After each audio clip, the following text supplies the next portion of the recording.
সুপ্রভাত বন্ধুরা, দেখো আমার পাঁচমিশালি বাগানে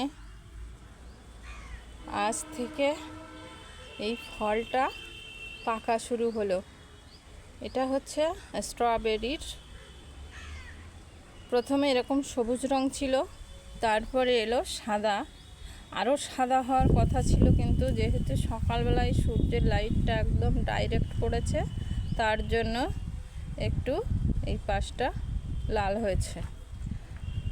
এই যে এই পাশটা দেখতে পাচ্ছ বন্ধুরা, আমার হাতের দিকে লক্ষ্য করলেই তোমরা বুঝতে পারবে। দেখো, এই দেখো, এই নিচে কিন্তু খুব সুন্দর সাদা, আরও সাদা হয় আমি দেখেছি, কিন্তু সাদা যেটা হয়েছে অনেকটাই হয়েছে। দেখো, দেখতে পাচ্ছ বন্ধুরা, এই দেখো। তাহলে দেখো, ডিসেম্বরের 25-এ আমি এনেছিলাম, এক সপ্তাহ বাকি ছিল বছর শেষ হতে, এনে আমি বসিয়েছি। তারপরে আজকে হচ্ছে কত তারিখ? আজকে বোধহয় 13 তারিখ।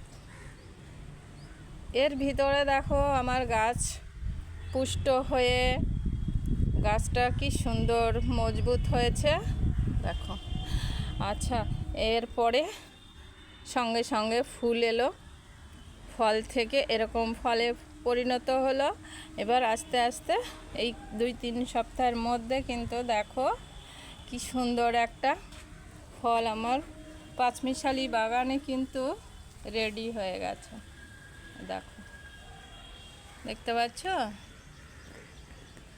আমার হাতের দিকে লক্ষ্য করলেই তোমরা দেখতে পারবে।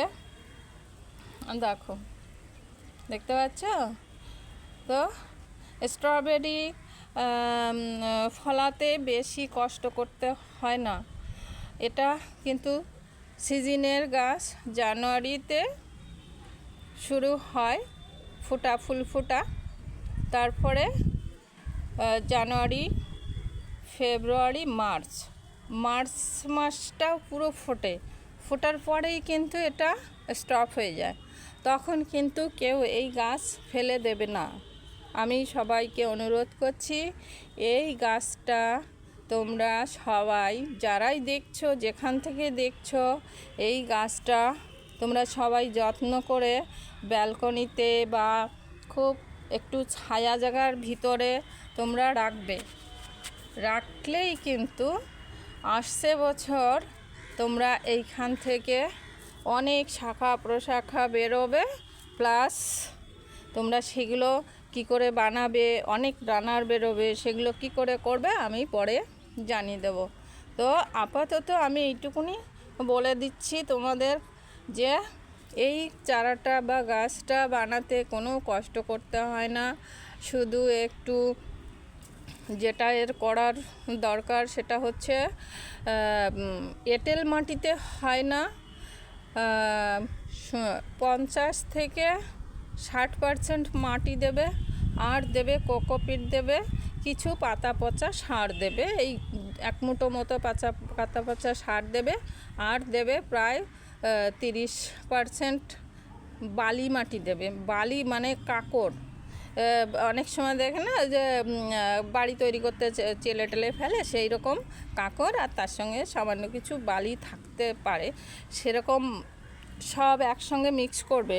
এই দেখো আমারটা কোথায় রেখেছি, এই দেখো বন্ধুরা, এই যে আমি এটা করেছিলাম, আমি এরকম করেছি, করে ওটাকে ভালো করে মিক্স করে নিয়ে আমি ওটা এই গাছের গোড়ায় দিয়েছি।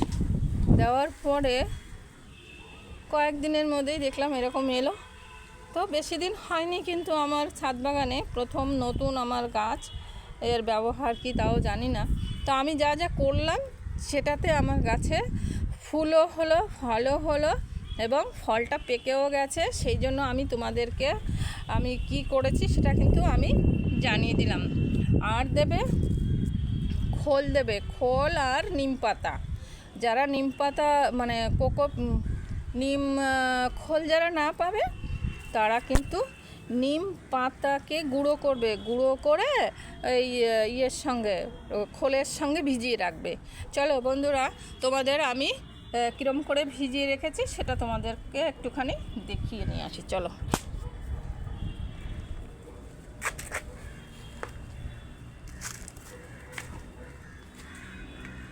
এই দেখো বন্ধুরা, আমি চলে এসেছি। আমার গাছে আমি কি খাবার দিয়েছি সেটাই আমি তোমাদেরকে একটুখানি দেখাচ্ছি। এই দেখো, আমি নিমখোল পাইনি, তো আমি এই যে দেখতে পাচ্ছ নিম পাতা, এটা হচ্ছে নিম পাতা। এই নিম পাতাকে ভালো করে এই যে চূর্ণ করেছি, শুকিয়ে নিতে হবে, একটু শুকিয়ে নিয়ে হাতের মধ্যে ডলা দিলেই কিন্তু নিমখোল তৈরি হয়ে গেল। তারপরে তোমরা এই খোলটাকে ভিজিয়ে রাখবে, 1 সপ্তাহ ধরে ভিজিয়ে রাখবে। এটাকে গাছে যখন দেবে, এটা তো মোটা আছে, একদম তরল করে দেবে, ঠিক আছে? আমি তোমাদের কি দিয়েছি আমার গাছে আমি সেটাও কিন্তু দেখিয়ে দিলাম, দেখলে? এরকম দেবে, হ্যাঁ, এরকম দিলে এটাকে খুব তরল করবে, একদম তরল করে গাছে কিন্তু স্প্রে করে দেবে। স্প্রে করবে আবার কীরকম, গাছের গোড়ায় কিন্তু। চলো তাহলে গাছের সঙ্গে আবার একটু কথা বলে নি, কী করেছি আমি সেটা দেখাই। এই দেখো, আমি আবার চলে এসেছি, কিন্তু কি খাবার দিয়েছি সেটা আমি তোমাদেরকে দেখালাম। তো তোমরা যখন গাছে জল দেবে, গাছের এই সাইড দিয়ে কিন্তু জলটা দেবে, গাছের পাতাতে কিন্তু দেবে না। হ্যাঁ, পাতাতে দিলেই কিন্তু গাছটা মরে যাওয়ার সম্ভাবনা আছে। তাহলে এরকম একটুখানি উঁচু করে নিয়ে এই সাইড দিয়ে কিন্তু জল দেবে। ফলের উপরে কখনোই জল দেবে না, তাহলে ফলটা নষ্ট হতে পারে। আর এই রকম তোমরা এই খড়ের বিচলি দেবে আর কোকোপিটের এইগুলো দিয়ে দেবে, তাহলে গাছগুলো ফলগুলো আর কি মাটির সঙ্গে যদি না লাগে, ফলগুলো খুব সুন্দর হবে, মানে পোকামাকড় কাদা বালি কিছু লাগবে না, সুন্দর পরিষ্কার থাকবে। এই ফল সাধারণত এরকমই হয়।